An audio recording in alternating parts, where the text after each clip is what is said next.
සුබ දවසක් කියලා පිළිගන්නවා ගැන්සි ස්පෝර්ට් channel එකත් එක්ක එකතු වෙන කොල්ලෝ කෙල්ලෝ හැමෝටම. ඉතින් අදත් වැදගත් වීඩියෝ එකක් අරන් ආවේ. මේක විශේෂයි Windows 11 install කරලා තියෙන යාළුවන්ට තමයි මේ වීඩියෝ එක වැදගත් වෙන්නේ. ඉතින් ගොඩක් කට්ටිය දන්නවා Windows 10 එකට වඩා Windows 7 එකේ ගොඩක් වෙනස්කම් තියෙනවා. UI එක සම්පූර්ණයෙන් වෙනස් වෙලා තියෙනවා. settings එතකොට taskbar settings එතකොට performance increment වෙලා තියෙනවා. ඒ වගේ ගොඩක් වෙනස්කම් වෙලා තියෙනවා. ගොඩක් කට්ටිය මේ අලුතෙන් ඇවිල්ලා තියෙන UI එකට කැමති නෑ. පරණ Windows 10 එකේ Windows 8 එකේ තියෙන විදිහට තමයි ගොඩක් කට්ටිය කැමති. ඒ වුණාට personally ඇත්තටම මේ ගොඩක් smooth OS එක කලින් තිබ්බට වඩා මට දැනෙන විදිහට Windows 10 එකට වඩා හොඳ පැත්තෙන් ගොඩක් වෙනස් වීම් වෙලා තියෙනවා කියලා මම මතක් කරන්න ඕන. ඉතින් ඒ වගේම අපිට අවශ්‍ය දේවල් වගේම අනවශ්‍ය දේවල් ගොඩක් කට්ටියට වැඩක් නැහැ කියලා හිතන ෆීචර්ස් දෙක තුනකුත් Windows 11 එකට ඇඩ් වෙලා තියෙනවා. ඉතින් ඒකෙන් එකක් ගැන තමයි අපි කතා කරන්න යන්නේ අද. Windows widget. එතකොට widget කියන එක මට ඕගලන්ට මතක ඇති Windows 7 එකේ තිබ්බා. මේ අපේ මේ පැත්තෙන් ඔරලෝසුවක් දාන්න පුළුවන්, කැලෙන්ඩර් එකක් දාන්න පුළුවන්. ඉතින් ඒක බාහිර අලංකරණයක් තියෙන වුණාට ඒක සාමාන්‍යයෙන් RAM එකක් අදිනවා. දැන් Windows 11 එකේ widget එක මෙන්න මෙතන පෙන්වන්න widget කියලා. මේක දැන් මම data off කරලා තියෙන හින්දා මෙතන මුකුත් පෙන්වන්නේ නැහැ. ඉතින් මේක automatically active වෙලා තියෙන්නේ ඔයා Windows install කරාට පස්සේ Windows 11.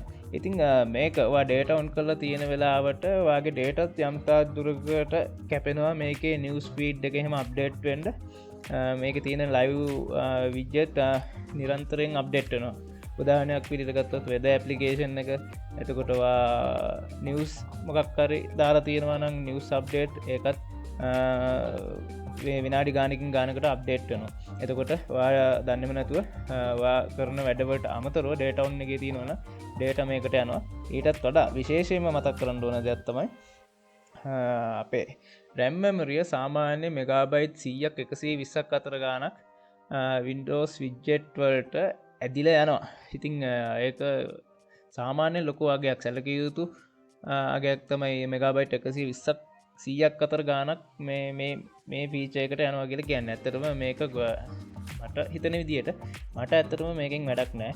මොකද නිවුස් ෆීඩ් මම කොහොමත් මෙතනින් බලන්නේ නැහැ. weather ගොඩ වෙලාවකට බැලෙන්නේ නැහැ. සාමාන්‍යයෙන් බිස්නස් වැඩවලට එතකොට ලැප්ටොප් එකක් පාවිච්චි කරන අයට නම් weather widget එක තියබට කමක් නැහැ. ඒ වුණාට අපි වගේ desktop use කරන කට්ටියට ඉතින් weather එකයි එතකොට තව මොනවද වගේ widget එකට එන දේවල් ගොඩක් අපිට වැදගත් වෙන්නේ නැහැ. ඉතින් ඒක හින්දා අපිට කැමති නම් මේක අපිට ඩිඇක්ටිවේට් කරලා දාන්න පුළුවන්. ඩිඇක්ටිවේට් කරලා දාන එකෙන් ඔයාට වාසි දෙකක් වෙනවා. එකක් තමයි ඔයාගේ data ඉතුරු වෙනවා. අනිත් එක ඔයාගේ RAM එක RAM space එක මෙගාබයිට් 120කින් විතර සේව් කරගන්න පුළුවන්. ඒක මේ ගේම්ස් එහෙම ගහනවා නම් ගොඩක් වටිනවා. ඉතින් මම කියන්න කොහොමද වැඩේ කරන්න කියලා. දැන් මෙතනින් මෙහම ආවට පස්සේ විජ්ජෙට් වෙනවා. ඒක අපි සම්පූර්ණයෙන්ම ඩිඇක්ටිවේට් කරන්න යන්නේ දැන්. හරියට බලාගන්න කොහොමද කරන්න කියලා. ඉතින් අපි settings එකට ගිහිල්ලා මේ වගේ task කියලා ගැහුවාට පස්සේ task manager කියලා එනවා. taskbar settings කියලා තියෙනවා. එන්න අපි යන්න ඕනේ මේකට taskbar settings. මේක ඇතුළට ගියාට පස්සේ ඔයාට පේනවා taskbar items කියලා option 4ක්. ඉතින් මේකේ සාමාන්‍යයෙන් default මේ chat කියන එකත් ඔන්න වෙලා තියෙන්නේ. මේ හතරම ඔන්න වෙලා තියෙන්නේ. ඉතින් මේකෙන් මට ඇත්තටම chat කියන එකත් වැඩක් නෑ. ඒ කියන්නේ මට use වෙන්නේ නෑ මේ feature එක. ඒ වගේම මට දැන් widget එකත් අයින් කරගන්න ඕන. ඉතින් widget එක මට තේරුමක් නෑ. මට වැඩක් නෑ. මොකද මට RAM එකයි data එක තමයි මට වැදගත්. ඉතින් ඕගොල්ලන්ට ගොඩක් කට්ටියට ඔය ප්‍රශ්නෙම ඇති. ඉතින් ඒක හින්දා මම කරන්නේ ලේසියෙන්ම මේක off කරලා දානවා. එච්චරයි කරන්න ඕන. වෙන මොකුත් කරන්න දෙයක් නෑ. ඔයා පස්සට back එකට ගිහිල්ලා බැලුවහම widget කියන option එක මෙතනින් අයින් වෙලා තියෙනවා. දැන් ඔයාට task manager එකේ බැලුවට task bar එකේ බැලුවට පස්සේ ඔයාට පේනවා widget කියලා තිබ්බ icon එක සම්පූර්ණයෙන්ම අයින් වෙලා තියෙනවා.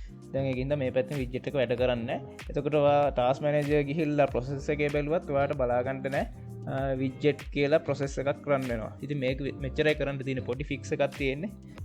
මේකෙන් system core services වලට මුකුත් හානියක් වෙන්නේ නැහැ.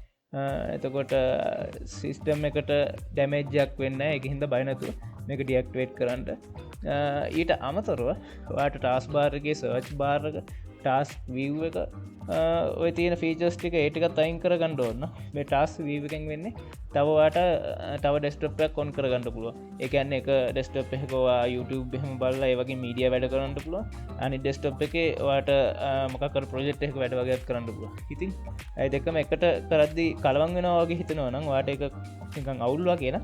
ඔයාට තව අලුත් ඩෙස්ක්ටොප් එකක් ඕපන් කරලා ඒක වගේ අනිත් වැඩ ටික කරන්න පුළුවන්. එතකොට ඕන වෙලාවට ඔයාට ඒ ඩෙස්ක්ටොප් එකෙන් මේ ඩෙස්ක්ටොප් එකට shift වෙන්න පුළුවන්. ඉතින් මේ ෆීචර් එක ඔයාට ඕන නම් මෙතනින් ඩිඇක්ටිවේට් කරලා දාන්න පුළුවන්. ඔන්න මම ඒකත් ඩිඇක්ටිවේට් කරා. දැන් ඔයගේ ටාස්ක් බාර් එක පෙන්වන්නේ නැහැ. එතකොට සර්ච් බාර් එක සාමාන්‍යයෙන් හැමෝටම ඕන දෙයක්. එනකොට දේව සර්ච් කරද්දී සර්ච් බාර් එක හරහානේ වෙන්නේ.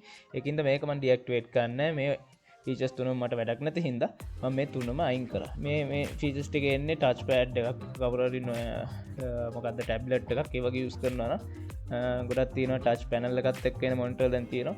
ඒවට තමයි මේ ෆීචර් එක මේ ටික මුකුත් කරන්න ඕනේ නැහැ. ඉතින් මේ ටික තමයි කරන්න තියෙන්නේ. ඉතින් මේ වීඩියෝ එකත් ඔයගොල්ලන්ට වැදගත් වුණා කියලා හිතනවා. මොකද මේක ලොකු ඇඩ්වාන්ටේජ් එකක්. මම අර කිව්වා වගේ ඩේටායි ඔයාගේ RAM එකයි ඉතුරු වෙනවා. ඉතින් ගේමින් එතකොට එඩිටිං වගේ කරන කට්ටියට RAM එකයි ඩේටායි කියන එක මහමරක් තමයි. ඉතින් ඒ දෙක ආරක්ෂා කරගන්න ඕන කොහොම හරි. ඉතින් මේ වැඩෙන් ඒක වෙනවා. ඉතින් මේ වගේ තව වීඩියෝ එකකින් කට්ටියත් එක්ක හම්බ වෙනකම් හැමෝටම සුබ දවසක් කියලා ප්‍රාර්ථනා කරනවා. මතක් කරලා channel එක subscribe කරලා තියන්න. subscribe කරලා නැත්නම් යාළුවන්ටත් කියන්න මේ වගේ channel එකක් තියෙනවා subscribe කරන්න කියලා යාළුවෝ අතර share කරගන්න වීඩියෝ එක. මොකද ඔයාට වගේ මේ වාගේ යාළුවන්ට මේ වීඩියෝ එක වැදගත් වෙන්න පුළුවන්. මතක් කරලා වීඩියෝ එක like කරන්න අමතක කරන්න එපා. ඔයා social media use කරනවා නම් social media වලත් මේ වීඩියෝ එක share කරන්න. එහෙමනම් ඊළඟ වීඩියෝ එකකින් හම්බ වෙනකම් හැමෝටම ජය වේවා. happy gaming.